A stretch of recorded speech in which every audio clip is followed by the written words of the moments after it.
Hey, how you doing? This is John, and welcome to John's Longbox. I'm here with Trevor, Fernandes, and I'm sorry, Link. Lenkiewicz. I always say it's like Stankiewicz. Oh, there you go. Now I can pronounce it. My last name is Bua, and everybody says it wrong. So I hope you don't take offense. My name has Not been at all. whole No, life too. I was born. I've had this curse since birth, so I've learned to acclimate. Oh, cool. No disrespect intended. So, first off, thank you for coming on the channel. People who watch my channel know this is an odd time for me, but you know what? I enjoyed your comic, so I wanted to talk to you and make it a time that was beneficial for both of us. So, thanks a lot. I listen. You were the one that did all the moving for me, so I really appreciate being here. I'm just going to address the chat, and then we'll start talking. We got Nick Axe. Nick Axe is the artist on Crom the Destroyer, and a very good help on my comic, which is on Fun My Comic right now, Heroic Tales #1. And this is a link to your link tree. This is all of your social medias and campaigns and things like that. Mm-hmm. And for those of you who are joining us and don't know what we're talking about, you have a Kickstarter project called Rise. It's active right now. Issue #2. And can you get issue #1 also? Absolutely. Yeah, plenty of options to get issue #1. There are several like base tier bundles in the primary rewards. And for those of you that are familiar with Kickstarter, once you select your primary reward, you can then add add-ons to the cart. So if you want particular individual covers of issue 1, those are also available in the add-on menu as well. But what's cool is if you're catching up, there are some great ways to do that and save a buck. So you can get the A covers for like $22 between the two of them. And mind you, it's 74 pages between the two of them. So you're getting plenty of content. And the A covers will actually all connect when the series is said and done. So that includes the 2 A covers from interior artist Ryan Best. Cool. And now we got Marcus and Nick, my two moderators, battling it out. They want a prize for being first. Nick, you get my undying love. How's that? That's more valuable than gold or anything. The Marvel no prize, right?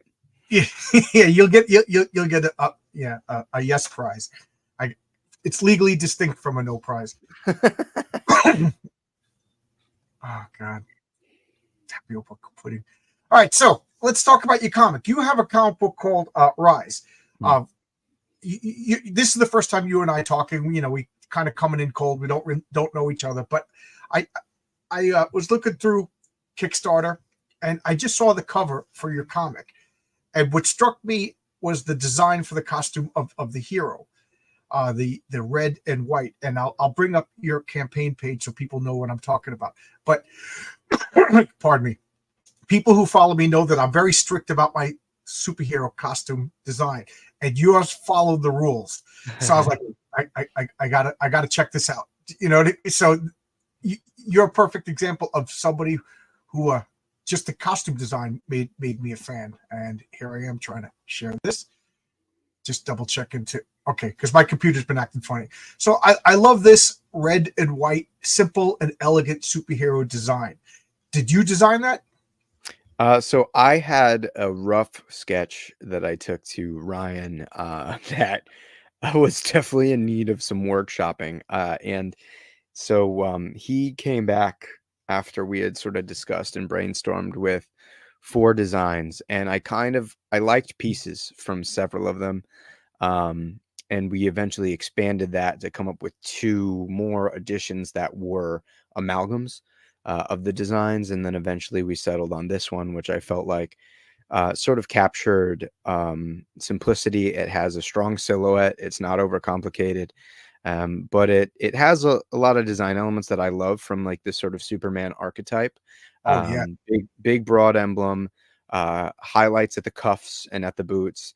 I totally respect the love for the trunks, but I feel like the trunks really work best for something like a Superman with that iconicity. I wanted this to still feel somewhat modern. And so we ended up settling on what it is now. And, you know, the logo, I mean, not sure if anybody realizes it is kind of phallic. It's meant to be sort of phallic. This is a story about exploring the male ego and, you know, the sex is definitely a major part of it. So there were actually some really early designs where that logo was kind of inverted and really hit people on the head with what we were doing. But yeah, we ended up settling on this one, and I'm super happy with it. Okay, so you're not an artist. You're, I hate to say just a writer, because writers are. I'm just a writer. I can't draw to save my. So I sent rough sketches of my designs to Renzo, my artist, and it's just amazing to see when a guy like me can't draw and then a professional draws it. It's so cool. But I always say that the superhero costume, simple and elegant. You use two color choices, red and white, and to me, those are heroic colors. They're bright. White is pure, red is striking. Was this just like an accident that you just picked two colors? No, not at all. I mean, I think part of the conceit of the story is that we're obviously taking a little bit of advantage of the iconicity around the Superman figure, even though this is aggressively different from your typical Superman project. I'll bring up the campaign in a minute, just so we could talk for a bit, and then I'll show off the whole campaign. Sure. So red was definitely something I knew I wanted to have as a major component of the costume, and given the themes that we explore in the story, I wanted white to represent something as far as purity and sort of regality and integrity. And so we were thinking about a third highlight color, maybe like a yellow or a gold, but the reality is that we didn't need it. And so we ended up sticking with this sort of simple duotone suit.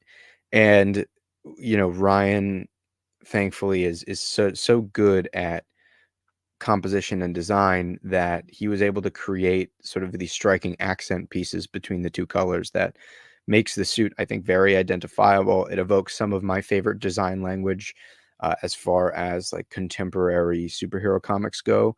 Like I really like the design language behind the lead character in Irredeemable. I felt like it was effective and not overdoing it. I think superhero costumes often can overdo it way too much, and so we really wanted to pull back and strike that balance between something fresh and new while still taking advantage of the 85 years of design that have been constantly changing. I just want to compare my costume design to yours, and then we'll go into your campaign. But first, I don't get many super chats, so when I do, I got to address them right away. Travis Patrick, $10. Here's to getting your money back for purchasing those awfully edited Antos book. Yeah, I did a video last night of these Star Trek books, and I did particularly like them. So thank you for reimbursing me, and thank you for the super chat. So I'm going to I'm pushing the wrong buttons. Okay, this is a. Okay, I thought I just panicked for a second. I thought I turned off. This is the first appearance of my character, the Patriarch, in my comic, Heroic Tales. He's a father figure. The purple represents Rome, and the Imperial. So that's why I did purple, gold, and white. I did a lot of white because I thought the white was purity and innocence and goodness.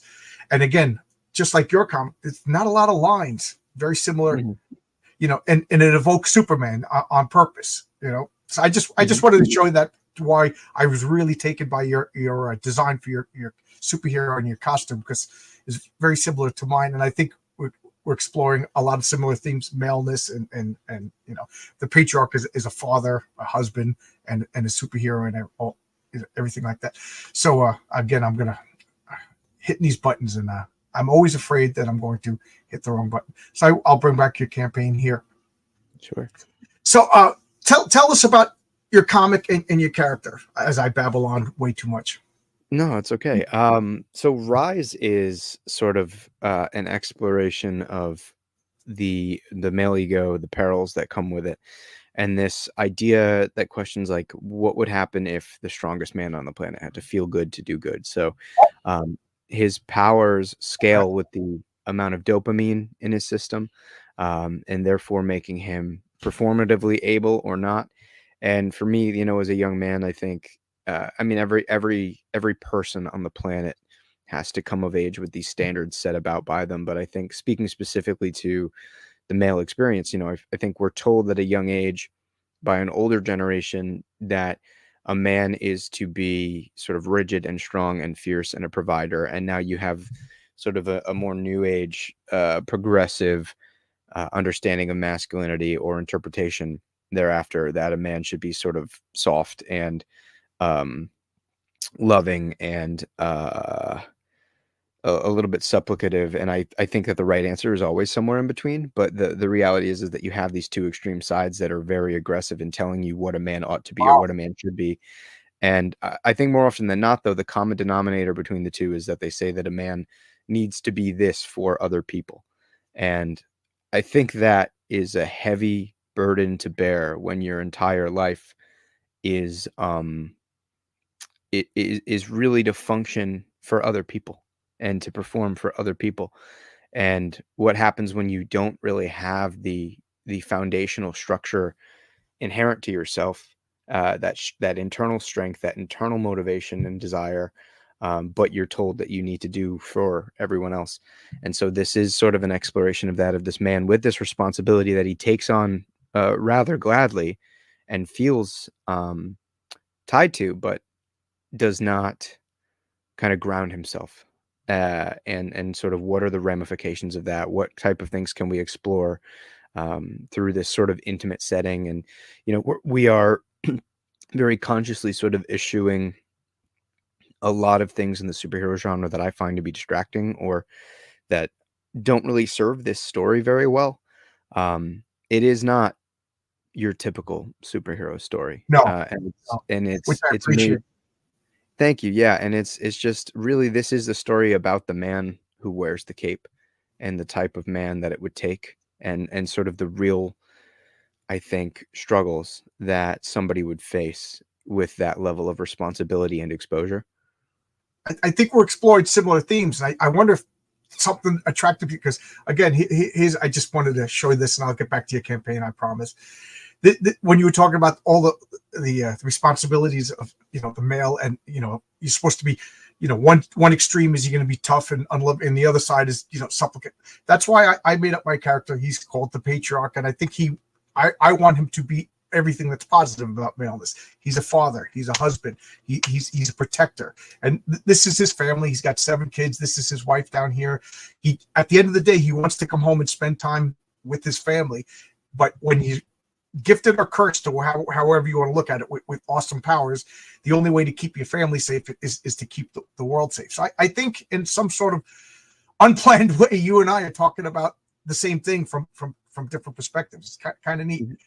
And again, I just wanted to show that image, and I'll bring back your campaign, and then I promise this time we'll check out everything. Every time I hit that button, I get scared that I hit the wrong button. Yeah, I've done it before. Just turned off everything in the middle, so I get nervous whenever I click. So, tell us about you have a RT. Well, you know what? I'm gonna play your trailer. This is like safe. All right, there's going to be no curtain or anything like that. So, yeah, you're safe. Okay, cool. So I'm going to hit this, and I will expand. How's that?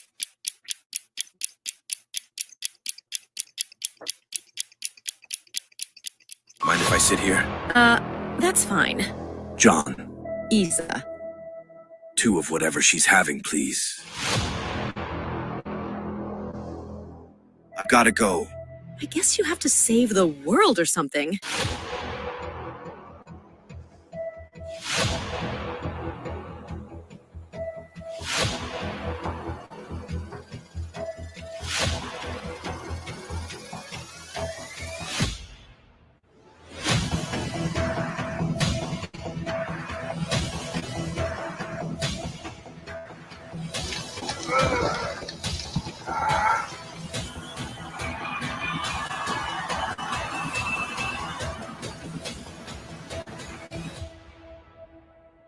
I don't deserve this power.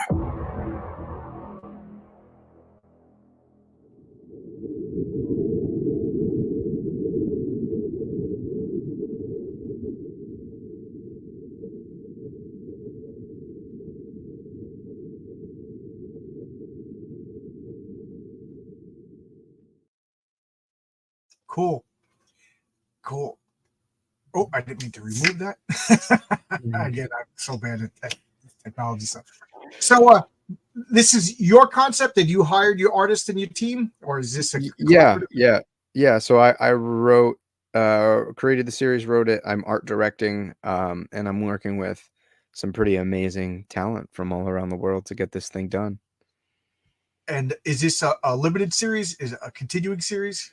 Limited. So these issues are going to be ranging probably between like the 34 to 40 page per issue. I think ironically, when I first launched the series, I thought we were going to cap at 3. I realized that is impossible with the way that we're setting things up, and for me to really pay off the emotional stakes. So I think it's really going to be around 5 of these oversized issues, totaling somewhere in the neighborhood of 200 pages when all is said and done.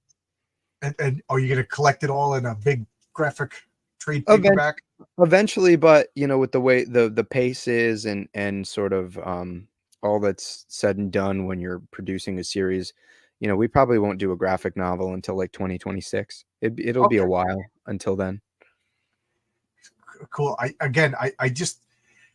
love the superhero costume design. Simple, elegant. I always say no unnecessary lines. You know who you remind me of more than Superman was Captain Marvel. I guess that's just a natural with the red, and instead of the lightning bolt, you got that the white. This cover is outstanding. Not that any of your other covers are bad, but this is outstanding. Yeah, that's our interior artist Ryan Best, who also does the A covers. He when he does commissions at conventions, he's done some really cool superhero art with these like Art Nouveau accent pieces, sort of in the background. He loves that aesthetic, sort of Alphonse Mucha inspiration. And when I was looking to do like a really cool 4th cover, I really wanted to give him a chance to flex hard. Yeah. I think he's incredibly overlooked and wildly talented. So I was like, listen, I want to do a wraparound cover. Here are some elements that I'd like to have included. I was like, if you would like to, I would like for you to really go wild with that love of Art Nouveau and make something that is stylistically identifiable. And he came back and I think delivered a cover that is kind of redefining his career. And it's a beautiful piece. I adore it. Like if I could plaster that thing on my forehead, I would. That's how I feel about the when I just showed you about the patriarch with his family. I'm just so proud to be part of it. This, like, the design of this is really cool. But the colors are just so good. I just like that like they're almost a little bit washed. There's a word that's just not hitting my brain right now. They're not garish. They're subtle, I guess. It's so cool, these colors. Yeah. There's a little bit of muting, and he's using sort of secondary iterations of primary colors. So if you look at like the framing all around, those reds are a little bit of like a burnt red or a brown red. The greens aren't pure green. It's like a sort of green blue, little bit of yellow as opposed to like a white background. So it really does allow the figures in the foreground to pop in a big way. Like he's really like just taking it to the next level. He colored both of his covers. And I think part of that has been a great example of the collaboration between him and our colorist Fabi on the interiors, because we're constantly talking. And when we were first going through designs and covers and whatnot, Fabi had given us a little bit of advice and consultation about her approach to coloring, and I think he's taken it and run with it, and I think a rookie would have made the buildings like realistic colors, and it wouldn't have made the foreground stand out so well. Yeah, no, he really knocked it out of the park. And then that's our stretch goal cover. So if and when this campaign hits 10K, that will be unlocked. It's by an artist out on the West Coast named Ryan Shoemate, and it's sort of a play on Greek mythology with Hercules' his conflict with the bull in the city square, as he sort of wields the sort of patriarchal lightning, this idea of his masculinity being excised and weaponized against the bull, which is often another symbol of masculinity and fertility. Yeah. So yeah. So you got stretch goals, a variant cover, unlocked, sticker for all physical backers, and a wraparound cover. Cool. So this is the interior work. I like this. Again, you have that same muted color palette, which I really do like. You got the main characters kind of standing out, and the people in the background just aren't blobs of color. They have individual color, but your mind instantly focuses on what's important. Really, really cool, real subtle. I really dig it. Again, I wouldn't have invited you if I didn't like the comic, And of course, it's not the kid friendliest of comics, but nothing too bad here. I kind of get accused of being a prude because my comic is like more wholesome and everything. But what fits the story, and I like this. He right in the middle of everything. So the premise is that he literally needs these endorphins to work his powers. So literally the better he feels, the more powerful he is. And if I may spoil a little bit, he's in a situation that's just not fun. And he's like, what am I doing? I'm losing my power. I thought that was a pretty clever. I don't want to say gimmick because that cheapens what you're doing here, but I love realistic limitations on superhero powers. I always kind of dump on DC, but we love DC, we're comic book people, but like the color yellow, like I love Marvel style weaknesses. Spider-Man's weakness is not obvious. He cares about his infirm family and the Thing's weakness is he's psychological. He's crushed by this taken away of his humanity. His weakness is a little bit of both. Like if he's not having a good time, if he's not feeling good, he's literally weak. Yeah, so, and it speaks. Everything that we do is always an attempt to speak to like the theme of the story and the emotional core. So, we're talking about this idea of performative masculinity and how, men in power are often kind of emotionally fragile because they have not grounded themselves before they take those positions of power and scrutiny and responsibility. And so, what happens if what happens if your fuel for performance is how you feel, right? Like every man and every person, this isn't just applying to the male experience in this case, but like, how do you perform at your highest? How do you be your best when you're not feeling your best? I think that's a universal theme that anybody can connect to. And bringing it back to old school comics, I'm not.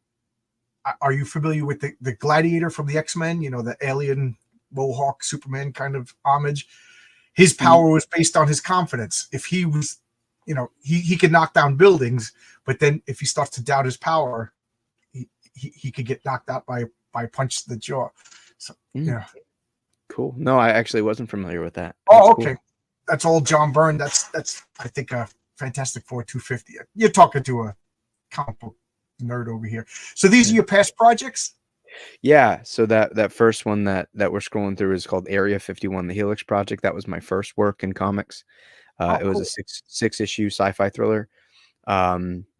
Yeah, those are available in the add-on section for those readers that might be interested. It takes advantage of my academic background, which is in molecular and cellular biology. It's what I went to school for. Yeah. Cool. So there's a little bit of hard science woven in the sci-fi. It's a really emotional story about reconciling identity with memory and with loss. And is this crowdfunded also? Correct. Yep. Oh, cool. Wow. You see, like I said, I just discovered you through Rise because I'm a superhero fanboy, So this is cool. I didn't know about this. And tell me about this. This is a horror? I assume? No. So it is a collection of 4 short stories themed around or that are sort of centered around this theme of perspective, this idea that as you're approaching midnight on the precipice of 2 days, what you choose to take with you is the determination between life or death. And so after working on the Helix Project for the first 2 years of my career, I really wanted to flex some creative muscles, play in a couple of different spaces and tell some different stories. So there are 4 short stories. I worked with 4 different artists, and actually my first collaboration with my interior artist and letterer on Rise was in the last story of that collection. But I really just wanted to kind of show that I'm not just going to be the sci-fi guy, that I can Okay. play around and tell different stories. And each of these stories, while disconnected plot wise, sort of play around with perspective from a couple different angles, and I'm super proud of what we were able to do. So, but yeah, those couple pages that you see on the screen now, that was actually Ryan, and he colored his own work in that story as well. Cool. So you're not going to be pigeonholed as that superhero guy. You know, you can do a lot of different things. Cool. Well, I actually aggressively did not want to do independent superheroes for a very long time. I've said during interviews for years that I do not want to do it unless I really feel like I have something to add, which is hard. To not only add something, but to execute in a way that makes something feel loving to the genre. I think that there's a lot of contrarian shock value superhero comics that are just superheroes doing things that they shouldn't, with no nuance, and just trying to raise a couple eyebrows. And I really, stepping into this legacy and the sort of weight of history, I wanted to do something that shows love to the things that I appreciate about superhero comics, because obviously I'm a fan, but Okay. I also wanted to make sure that we could say something different with a genre that often has a lot of repeat, a lot of repeat storytelling. Cool. It's funny. You can see what I backed right here. Here's my selection. But here's available. You got digital, which, I'm a digital catch-up tier. That's great. Yeah, $10, 74 plus pages. I think that's a steal. Yeah, absolutely. And here's number 2, Rise cover B. Cover C. Okay, different prices for different covers. Catch-up bundles, connecting covers. That is really cool. This I think I got to go back and back this. I backed before this was released, I think. I think it was there. I think the thing is, sometimes people get really excited by the first couple of options and then they don't scroll. I think that's exactly what happened. Oh, and this is all of your work, huh? Yeah, so you can get a little bit of everything. The digital library of the Helix Project, Minutes to Midnight, and the first 2 issues of Rise, $27, over 300 pages, and absolute like a tome of extra behind the scenes materials. So if you're a fan that just likes to see how the sauce is made, or you're an aspiring creator, we've got a lot of stuff on sort of art development, how things translate from the initial stage in the script to the finished page. Just kind of stuff that I wish that I had as resources when I was learning how to wrestle with the comic book form. Here's a great package deal. All the covers, pretty cool. Cool. You save a little bit of money, and you get some really beautiful cover art.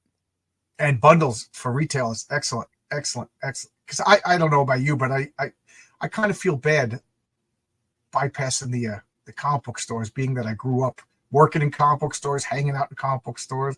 But, I mean, it's a different kind of market. I'm the same. I love comic book stores. I would not have a career if it wasn't for my local comic book store at the time. And I think the reality, though, is that the consumer at the comic book store is very different from the consumer online.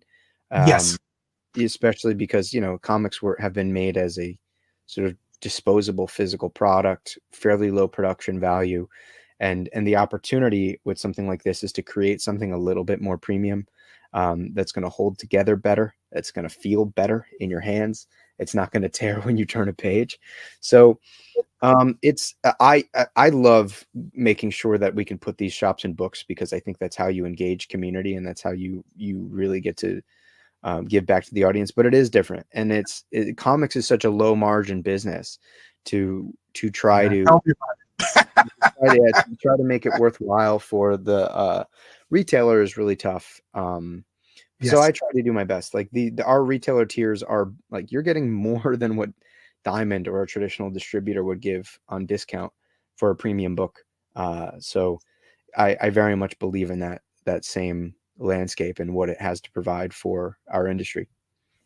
I just saw, I got distracted. I noticed that we both have the same Green Lantern on our shelves behind us. Yeah, has that comic book creds, shared cred. So you were talking about you grew up reading superhero books. What are some of your favorite comics that you grew up reading? Yeah, so you say young stuff, and I feel like an old man. Yeah, no, it's okay. So I was a little bit older when I started reading comics. I was like 16, 15, 16. Okay, that is pretty old to start. Yes.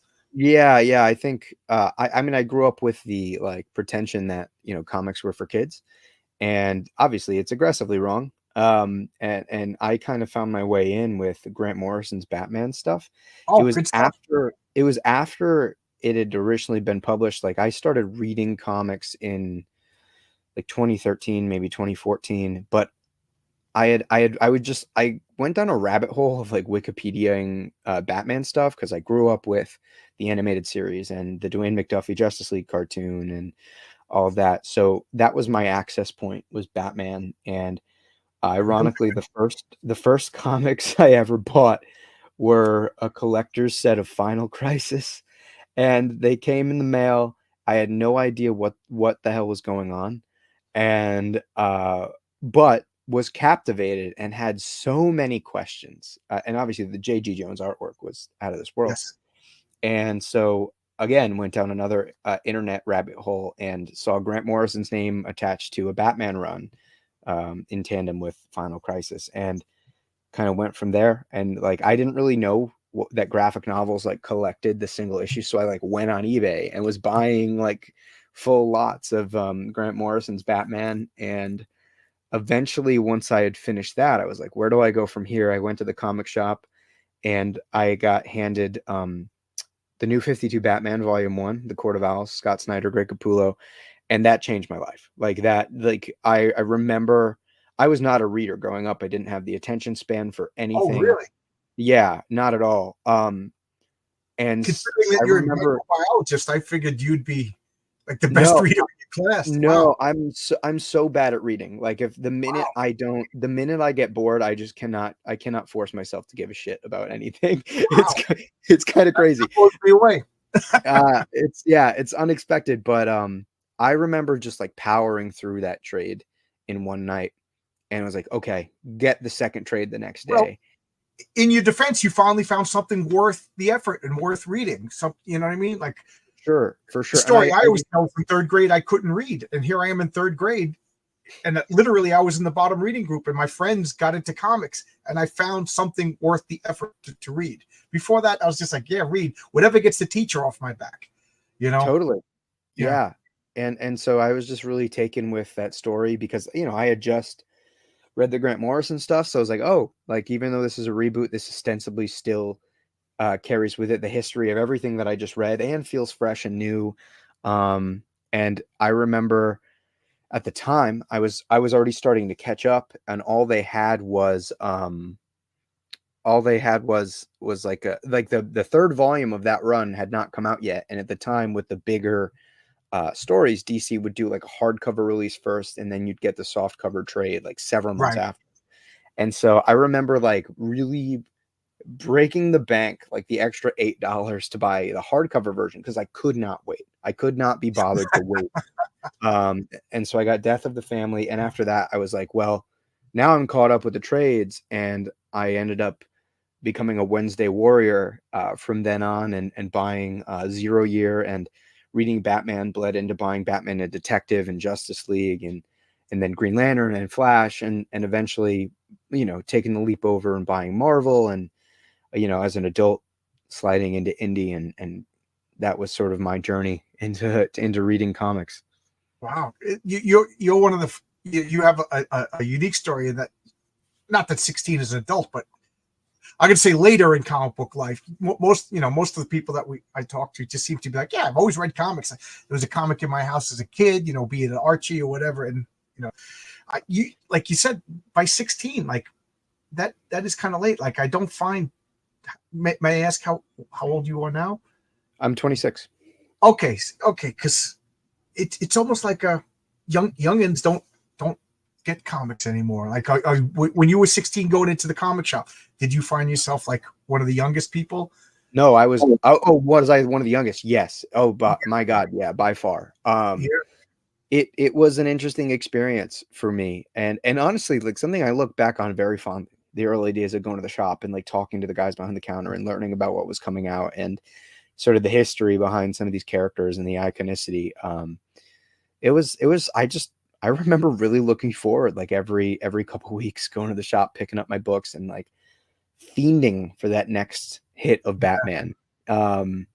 Especially like I remember when Endgame, but like the Batman Endgame was coming out, and like that first issue was like him getting stormed by the Justice League, and I remember being in like a mall food court reading that and being like, oh my God, I can't believe I have to wait another month. Like, yeah, it's it's funny, like I haven't felt that way about a monthly comic in so long, but I just talking about it, I can feel that same excitement kind of building up in my chest.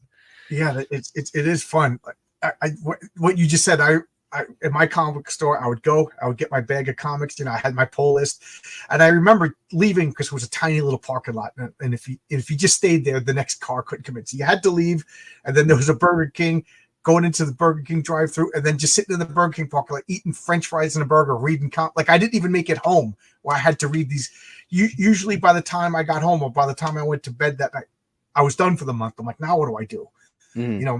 Break them out and read them again. I skipped this question just because I was waiting for a good break, but Marcus Kelligrew said, you saw that you're from Charlotte, North Carolina. Were you at Heroes Con? Yeah, we were both at Heroes Con, actually. We premiered the first issue there. We were tabled right beside each other. And Ryan, I think, lives just outside of Charlotte. But yeah, it was awesome. It was actually the first time I've ever gotten to like do a show with a collaborator in that way. And it was cool to see like our signatures on the same book together. And yeah, he's a great dude, and we're hoping to go back next year. I know there's a big, it's not Heroes Aren't Hard to Find, but there's another shop that runs like a small Charlotte-based Comic-Con that we might be doing early next year. So be on the lookout for that. But yeah, Ryan is near Charlotte. Yeah, I just realized I read that completely wrong, but you understood anyway. So may I ask, what state are you in? I'm in Connecticut. Oh, okay. I'm in New York, so we're not too far away. So you just drove down?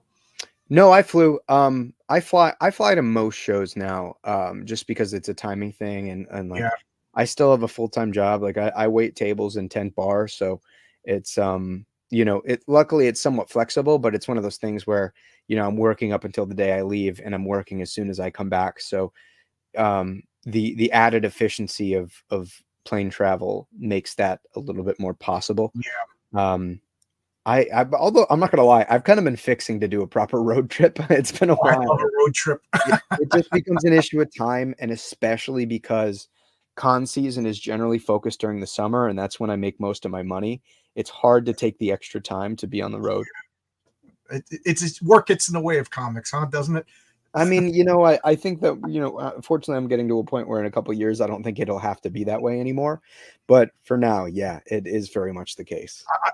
I'm in construction, and in my trade, if I take off, I just don't get paid.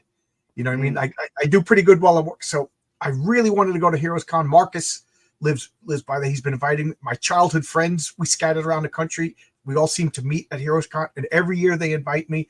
But next year, I'll actually have a comic book. So it'll make like smart business sense to go. Maybe I'll see you next year. But I just so mad I couldn't go. Like everybody that I've interacted with since I've been doing this channel was like, we missed you, But you would probably love it. I mean, it's a great convention. And I'll say this as somebody who I do anywhere from 1 to 2 of these a month. I've gone all around the States. I've done several in Canada. I've done the UK. It is one of like the purest comic book shows out there ever. Like it's like that is up there, and Thought Bubble in the UK are like almost completely focused, are pretty much completely focused on comics. I'll tell you what, I don't like those types of shows. Ironically, I don't make as much money at, but like as a fan of comics and a lover of the medium, it just makes my heart happy being in places like that because the energy is different. It's funny that you said that because as people came back, I've been talking to people now for, almost 2 years. And I talk to a lot of people every day, send messages, not on camera. And they all said the same thing. When you go to Comic-Con, you realize that Twitter and online isn't real. That people love comics and they're friendly. We were talking before we went live that we were both lamenting how snippy and whiny and mean-spirited a lot of the comic world is right now, and it's just so demoralizing. So I guess when you go to Comic-Cons and you see a dad and their kids dressed up as the Flash or whatever buying comics, and I can't wait to go. Honestly, it's an amazing experience. I mean, it can be really hard. Like conning is really hard when you're trying to build an independent brand. But once you start picking up some momentum and you have people that, have bought your stuff or recognizing your work, and they come and they talk to you, there's no better feeling than knowing that something that you made really reached somebody like that. And knowing that somebody is thinking of, like, they're going out of their way to come and meet you and say hello and talk to you about something that you created. There's no more motivating factor than that. Cool. That is so cool. I'm doing my own campaign. I'm going to be filling my own stuff. So I always like to talk to people like literally as a resource. So you use Kickstarter. We were again talking about as far as I know, there's 3 platforms. There's the Fund My Comic, there's Kickstarter, and Indiegogo, and they each have their fans. There's Zoop as well. I'm sorry. There's another platform called Zoop. I think it's almost exclusively like comics and games. Okay. Yeah, I remember that started. Didn't you need to have like an invite or? Maybe back in the day, yeah. Now I think not anybody can run. You have to like submit your project. So it's still got a little bit of that exclusivity, but I don't think it's invite anymore. Okay. Yeah, I remember it was invite, and I was like, I don't know. Nobody knows me. So you exclusively on Kickstarter. You're not planning to switch to any other platforms? I mean, I would think about doing like second chance campaigns elsewhere just to kind of access new audiences and make a little extra money. But the primary engine will pretty much be Kickstarter until one of these other options become more competitive. And the reality is you getting in on the ground floor with Kickstarter. I offer things through Kickstarter that I won't be able to offer doing a campaign elsewhere down the road. So like, for example, like we're given the opportunity to get drawn into the book, which 3 backers did for Rise issue 1, and they're featured very prominently. Like issue 1, page 1, the guy that gets pulled away so that John can sit next to the woman at the bar, that was a backer. You're the annoying guy who gets swept out of the room. You get 23 skidooed. Hey, congrats. Yeah, I think it's a fun cameo. Another backer is actually the mayor of New York. So we try to give people really fun. Cool. Yeah, we try to give people really fun, memorable cameos. But because we're seeking the funding as we're working on the book, that's something we're able to do on Kickstarter, as opposed to taking it to Fund My Comic as a second chance campaign and having the book already done. So great reason to get in on the ground floor as far as that goes. But I think, as we were talking about off camera, I think at the moment, as far as the first choice, Kickstarter is the biggest player, and I don't know if there's what's got the biggest name recognition, and it has infrastructure. It has the like you said, the name recognition, and it has the widest user base of any of the crowdfunding platforms. So your access, your pool or volume of consumer is much higher. Right. I'm a board gamer just as much as I am a comic book guy. So I've been using Kickstarter. Geez, I can't even remember. I'm trying to maybe for like 14 years or so, if my memory serves correctly. You know what I mean? So it does have name recommend to the point when people say Kickstarter, they mean crowdfunding. It's kind of like Frisbee is the name for the flying disc. We don't even realize that Frisbee is the brand. Yeah. So yes, it has recommendation. It has a built-in fan base, and I have a couple of friends that say like you got to go on Kickstarter. So yeah, I am going to do the rounds, but I don't want to do it at the same time and compete with myself. No, I know somebody who's like did a Fun My Comic, and they're like, I'm launching on Kickstarter and Indiegogo at the same time. I was like, I think that's an awful idea. Yeah, but you know, who am I to say? So how many campaigns have you run? Because I'm sorry, I talked over you. I apologize. It's okay. This is my 9th. Wow. I knew, because again, I discovered you through Rise, and then you told me you had the other, but I didn't realize you had 9 campaigns. Do you fulfill them yourself? Do you have a fulfillment? Yeah. No, I do it myself. Everything gets shipped to my home, and I basically take my living room is just like swallowed in boxes and books and merchandise. So everything is a very grassroots effort. Yeah, that's admirable. I have like a number in my head that if I hit, I'll hire RJ from Critical Blast, but so far I haven't hit it yet. So my wife and I, she just looked at me like, we'll be sending out comics. You will be sending. Yeah, and she corrected me. You will be sending out comics. Yeah, my garage will be littered with nonsense that I have to ship out to people. It is the burden that we bear. Yeah, I don't know. I find it relaxing. Do you collect like floppy comics? You know, like I bag and board, and I just find it relaxing. Like tonight, after I have guests coming later for board games. After they leave, I plan on bagging and boarding and sorting comics and listening to some music. I love that. I wish. I feel like I look at it and I get a little. I'm like, oh man, I have to sit here and bag and board comics forever. Oh, yeah. Yeah, I don't know. And to be fair, like when I'm fulfilling campaigns and I'm bagging and boarding hundreds of comics at a time, I think I have to do them in such like shotgun blast bursts that I just get exhausted. I'm like, I don't want to touch any more of these for the rest of the week, you know. I don't know. It's the anal retentive comic book fan, you know, like I got to start at number 1. I got to read them in order. I put them in chronological order before. Like I have a stack of comics right over here that, like last night before I went to bed, I got up and I checked to make sure that they were in the right order. So today, when I read comics, that I don't. Why does that matter? But it does matter. That's funny. I think that could also just be to like the slight generational gap in the comic book reading, because when it comes to like once I put things in the long box, I'm super anal retentive about like making sure that it's organized there. But for the most part, otherwise, until it is like organized and put away, my collection and my stacks are a mess. Like I'll just be combing through trying to find the right one. But I mean, I actually hate to admit like that I just have 3 stacks of like comics and graphic novels surrounding me right now. But such is the life.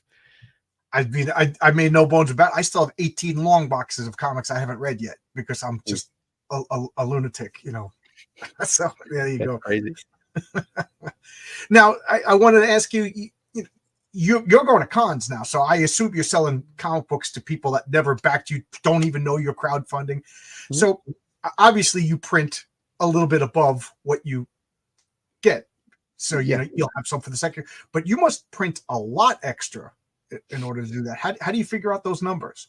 Part of it is looking at what the unit price will scale at when we go up in quantity, and sort of I'll after shows I'll make spreadsheets and sort of see what I'm moving at shows, look at like the pace that things are moving at, and take into consideration what of my back catalog is being purchased as add-ons in other campaigns.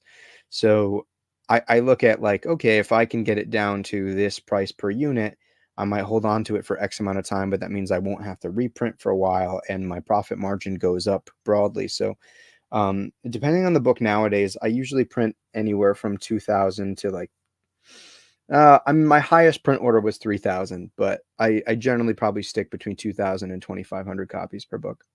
Now, okay. In the beginning, I think like the first Helix Project book ever was like 750.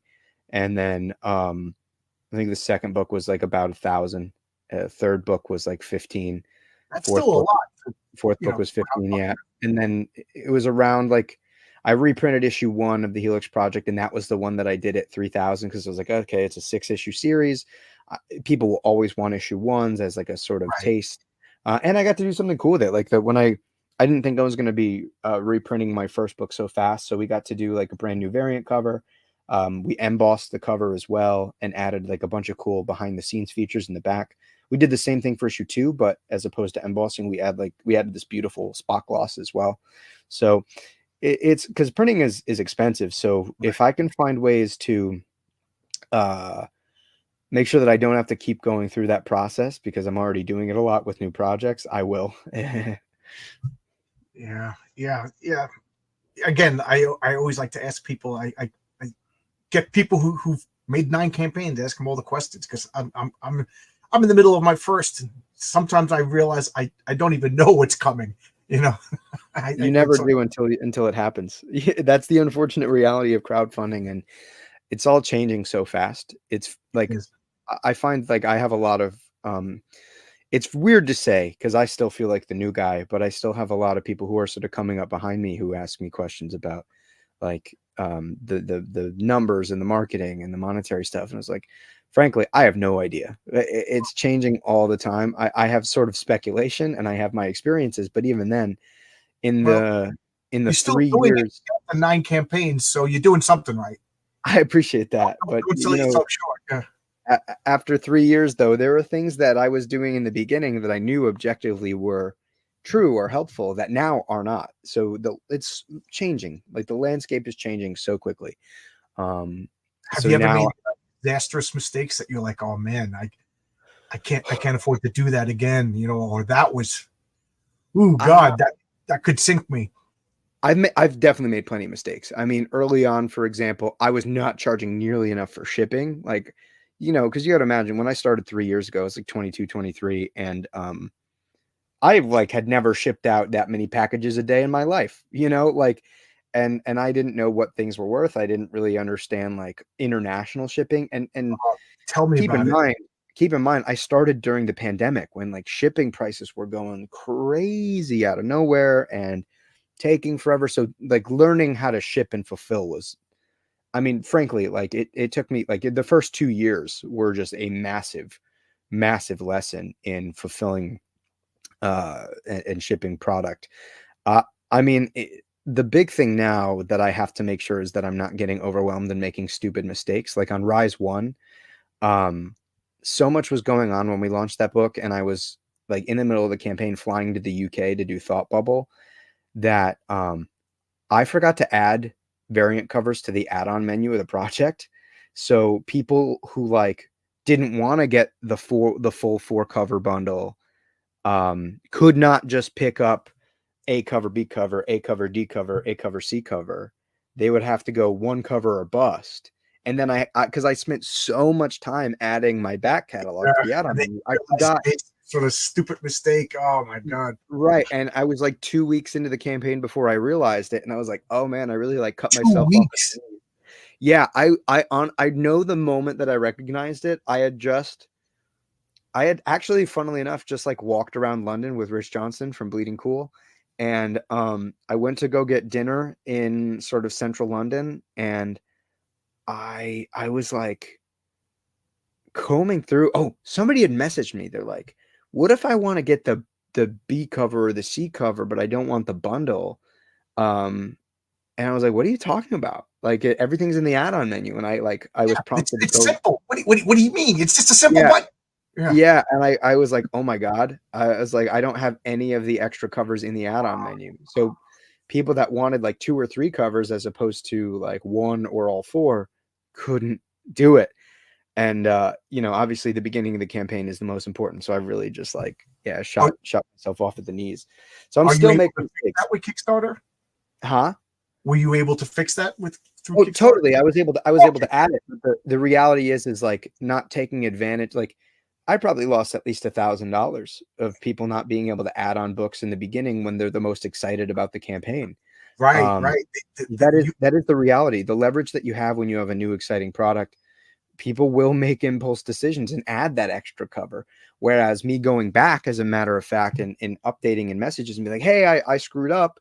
You guys can go back and add this. Well, now that excitement, that momentum isn't really there anymore. And some people would go back and add covers. Yes, some people, but not, like you said, not those super excited people that chomping at the bit to get the new.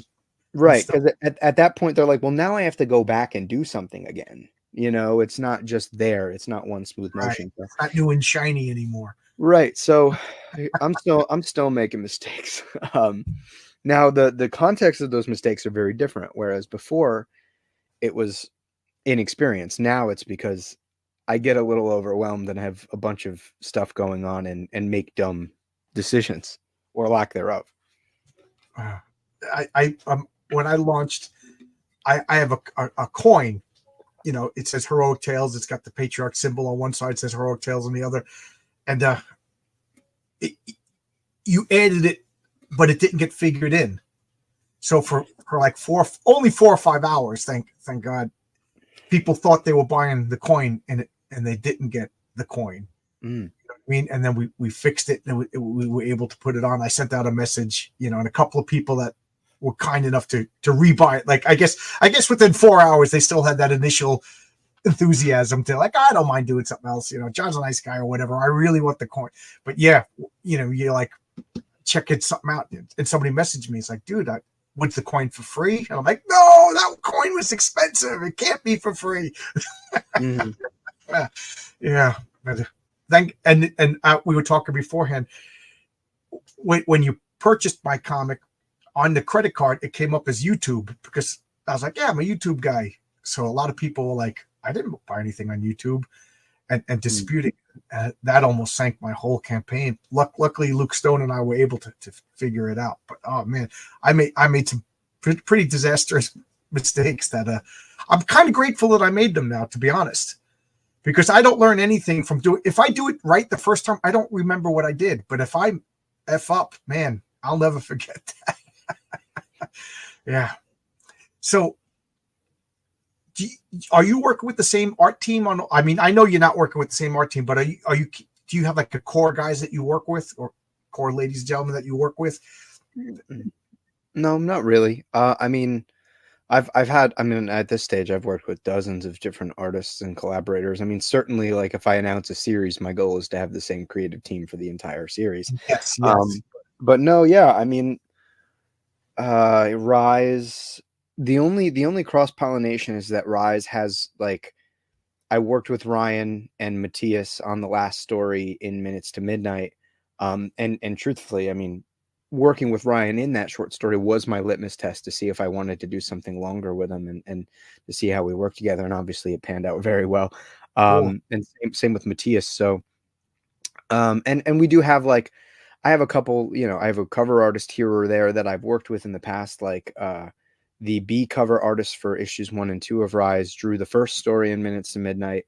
So, you know, there is some cross-pollination, but I don't really look to like carry over because I want to make sure that the style and the energy of the artist becomes a part of the personality of the book. And I want all the books to feel identifiable in their own right, outside of being connected by me. Cool. Now, have you been writing your whole life? I know you said you got into comics when you were 16.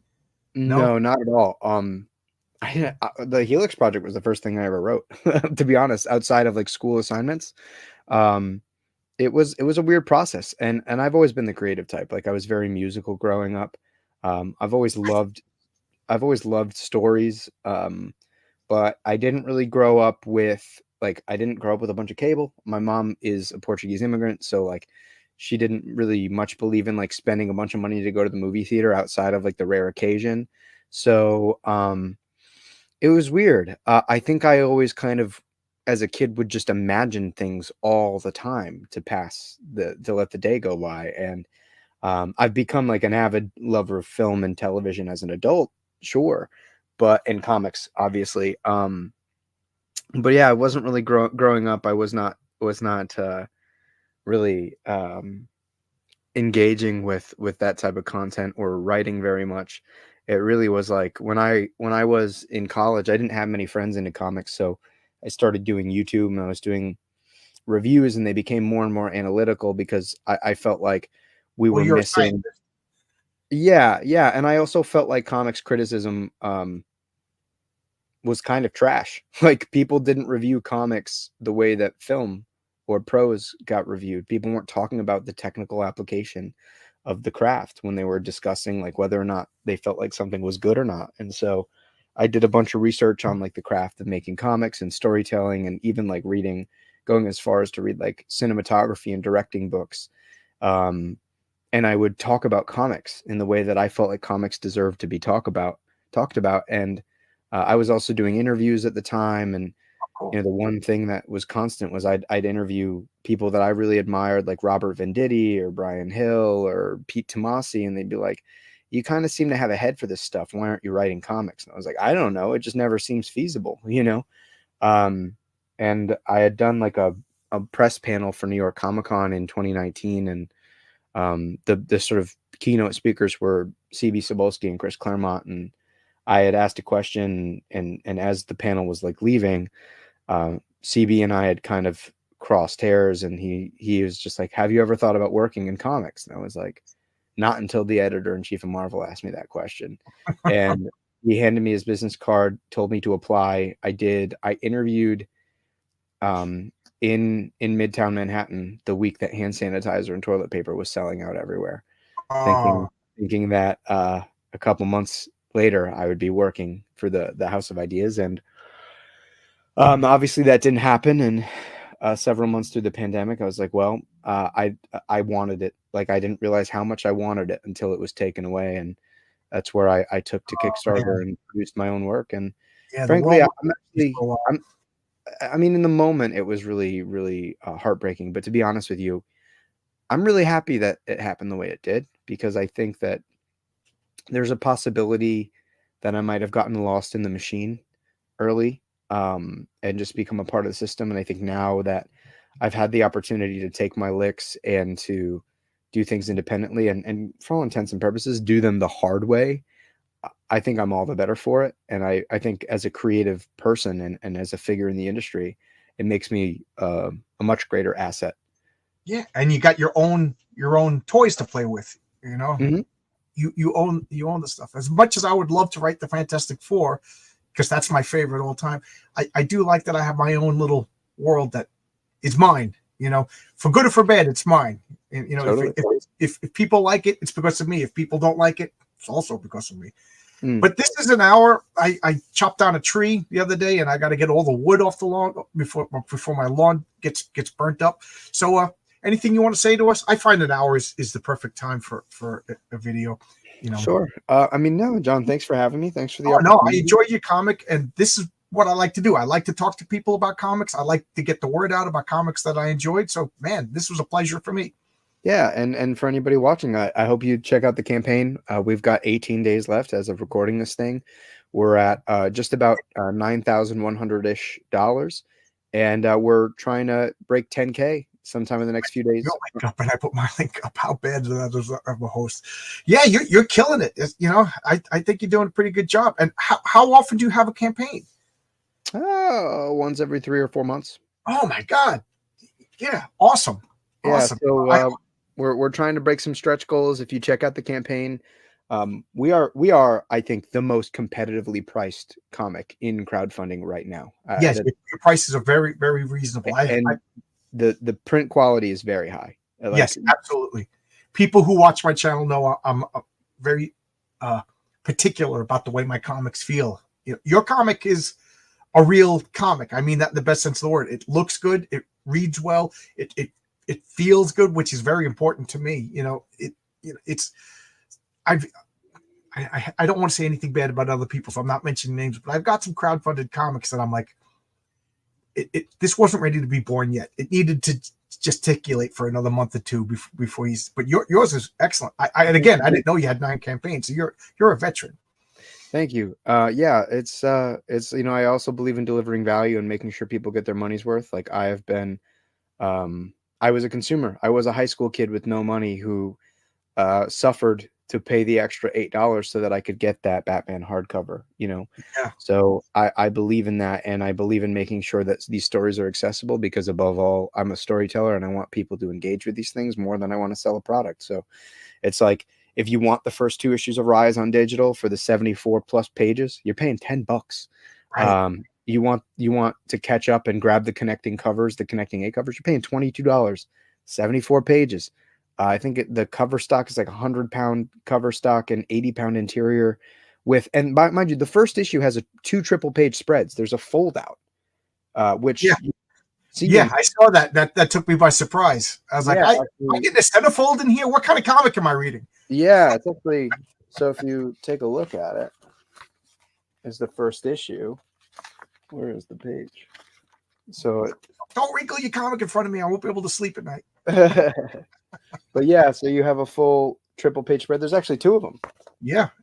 So you know, you're getting a lot of bang for your buck and still getting a very premium product, which, you know, can't be said for a lot of what's out there. So I think it's great value. To answer the comment. Yeah, this is an interesting question. My science background plays a lot of a role. I mean, the Helix Project, my first book, sci-fi thriller, I really got to get into the weeds because like my specialty was molecular and cellular biology with a focus in genetics, and we were dealing with shape-shifting aliens. So I really got to play into that. And even in Rise, I mean, we're playing with that as well, and we're adding a degree of pseudoscience to the world to sort of limit it and make it a little bit more challenging for this character. I didn't want the basics to feel too easy. I wanted it to be obvious that this character actually has to think and struggle and problem solve in order to do his job. It makes it harder, and I think it makes him more endearing because everything is not easy for him. He's consciously making the choice to fight uphill battles to take care of people. So do I dumb it down? I try not to speak down to anybody, but I do my best to make it digestible. You know, so for example, when we talk about his power set and the way that it scales with the amount of dopamine in his system, or in the second issue, actually, one of the earlier scenes is he's been a hero now for about 1.5 years, and he has to stop a skyscraper from collapsing onto the city. And one of the things that you realize is that if a human-sized object were strong enough to lift a skyscraper, it would run right through the side of the building. You have to spread the force upon a greater surface area. That's basic physics. And so John has to find a creative way to keep that building from toppling. I love that kind of stuff. I love that kind of stuff. And I appreciate that you said you can't make him all powerful. He has to struggle. I was on a channel talking with somebody, and I was talking about my character, and a person in the chat said, I'm coming up with a character who's the most powerful superhero in the world. He could beat your character. He could beat the Hulk. He could beat. And I'd say, well, quite frankly, that sounds like a rookie mistake. You know, I'm not trying to be disrespectful, but you know, unless you're at One Punch Man, who's already been done, the all-powerful superhero is dull. We want to see tension. We want to see struggle. We want to see the hero rise up against tremendous odds. Otherwise, what's the point? Well, we're telling stories. We're not creating video game characters. There you go. That's a good, to beat ball more eloquent battles. way to say what I just said. Yeah, I think sure. I mean, do what you want to do. Who am I to tell anybody how to create? Right. Yeah, do what you want to do, exactly. But in my opinion, as far as I'm concerned, I'm telling a story about a character who has to overcome something great.